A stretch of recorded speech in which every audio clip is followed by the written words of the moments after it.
يا أبناء مؤسستنا العسكرية الشرفاء، إن الصمت بعد اليوم هو خيانة، وخيانة كبرى سندفع ثمنها جميعا.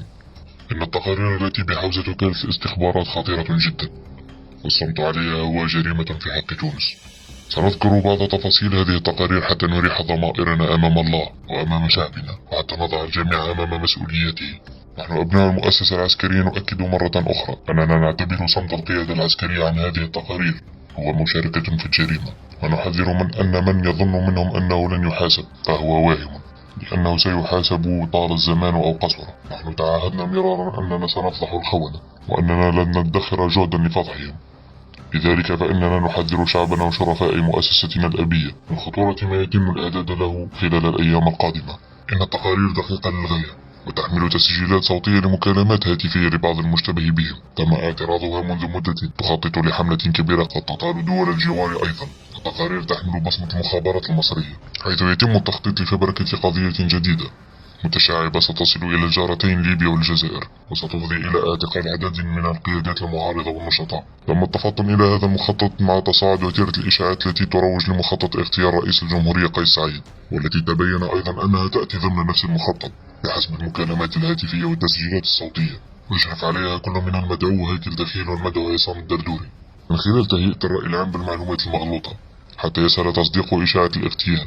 المرحلة الثانية من المخطط هي اتهام أطراف حكومية ليبية ومكونات سياسية من الغرب الليبي وربطهم بشخصيات تونسية معارضة. وبحسب المكالمات المعترضة فإنه سيتم الاستعانة بتسجيلات صوتية قديمة تعود إلى 2012 بين شخصيات سياسية تونسية وليبية من مدينة الزاوية مالوت، وسيتم تسويقها على أساس أنها جديدة. التقارير التي بحوزة استخباراتنا تتحدث أيضا عن تدخل عناصر مدربة من الاستخبارات المصرية مختصة في الذكاء الصناعي لفبركة محتوى جديد عبر تقنية البصمة الصوتية من خلال تلك التسجيلات القديمة. هذه المعطيات والتقارير دقيقة موضوعة على مكتب مدير الوكالة العامة للاستخبارات الفريق الأول لحبيب الضيف، وهي مفصلة ومرفوقة بالأدلة. لكننا نستغرب حتى الآن الصمت الذي تمارسه القيادة العسكرية تجاه هذا الملف الخطير الذي قد يدخل تونس في أزمة مع جيرانها. نحن نحذر من أن المخطط سيتم فيه اتهام قيادات سياسية وأمنية وعسكرية تونسية عليا، وأحد وزراء الحكومة الليبية بالتورط في التخطيط لاغتيال الرئيس، حيث سبق أن قام ضباط من وزارة الداخلية بالتعاون مع ضباط فرنسيين بزي مدني بتفتيش غرفة وزير الداخلية الليبي الذي جاء إلى تونس للمشاركة في مجلس وزراء الداخلية العرب بداية هذا الشهر، وذلك تحت تعالة إجراءات احترازية لحمايته. وتم وضع ميكروفون داخل غرفته من طرف المصالح الفنية بهدف تسجيل صوته في مكان خاص حتى يسهل استعماله في فبركة تسجيلات جديدة. المعطيات الواردة في التقارير تؤكد أن المخطط يهدف إلى ضرب الحكومة الليبية المعارضة لخليفة حفتر وضرب حزب النهضة بهدف حله القضية. الهدف منها توريط ليبيين وأتراك بزعم أن التخطيط لاغتيال رئيس الجمهورية قيس سعيد تم في قاعدة الوطية الليبية. نحن أبناء المؤسسة العسكرية نؤكد أن هذه المعطيات دقيقة جدا وهي في غاية الخطورة، إضافة إلى أن عناصر التنفيذ في تونس بدأوا منذ مدة التحرك بشكل متزامن.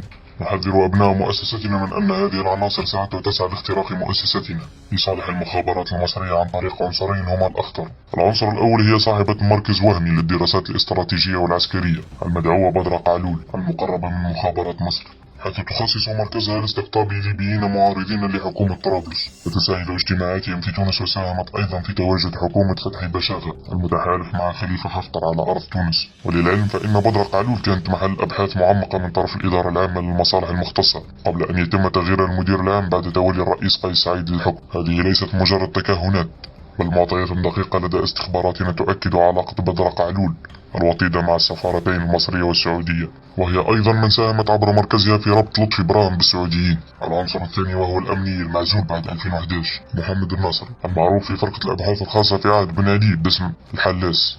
يشرف الآن محمد الناصر على توجيه عدد من الأمنيين منهم عصام الدردوري وسامي الهيشري وسامي اليحيوي والمعزولين حبيب الراشدي ووليد زروق وفتحي العمدوني، التنسيق الدائم مع السهرة السابقة لوزيرة الداخلية بثينة قرقبة المعروفة ببثينة قرقوبي التي هي أيضا صديقة مقربة جدا من بدر قعلول. نحن أبناء المؤسسة العسكرية نعتبر هذه التقارير خطيرة تندرج في إطار صراع إقليمي يجري على أرض تونس ويساهم فيه تونسيون خونة باعوا ضمائرهم وبلادهم وجعلوا تونس مرتعا للمخابرات الأجنبية. لذلك فإننا ندعو شرفاء مؤسستنا العسكرية للتحرك فورا ووضع حد للعبث الذي يستهدف مؤسستنا وبلادنا. عاشت تونس حرة منيعة أبد الدهر، وعاش الجيش صورا للوطن وقاهرا للجرثان والخونة والعملاء.